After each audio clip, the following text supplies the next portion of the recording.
দ্বিতীয় দিন শেষে জাহাঙ্গীরনগর বিশ্ববিদ্যালয় কেন্দ্রীয় ছাত্র সংসদ জাকসু ও হল সংসদ নির্বাচনের মনোনয়ন ফর্ম সংগ্রহ করেছেন ৩২৮ জন প্রার্থী। নির্বাচনী তফসিল অনুযায়ী আজ মনোনয়ন সংগ্রহ ও জমাদানের শেষ সময় হলেও শিক্ষার্থীদের দাবির প্রেক্ষিতে সময়সীমা বাড়িয়ে আগামী ২১ আগস্ট করা হয়েছে।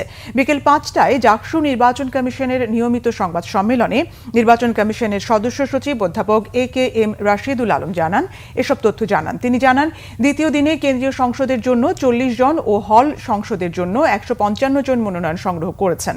এ নিয়ে দুই দিনে কেন্দ্রীয় সংসদের জন্য ৮৭ জন ও হল সংসদের জন্য ২৪১ জন মনোনয়ন ফর্ম নিয়েছেন আর জমা দিয়েছেন সর্বমোট ৪ জন। এর আগে সকাল ৯টা থেকে বিকেল ৪টা পর্যন্ত বিশ্ববিদ্যালয়ের সিনেট ভবনের জাকসু নির্বাচন কমিশন কার্যালয়ে ৩০০ টাকা মূল্যের ফর্ম সংগ্রহ করেন শিক্ষার্থীরা। এছাড়া ২১টি আবাসিক হলে সংশ্লিষ্ট হলের মনোনয়ন ফর্ম বিতরণ করা হয়।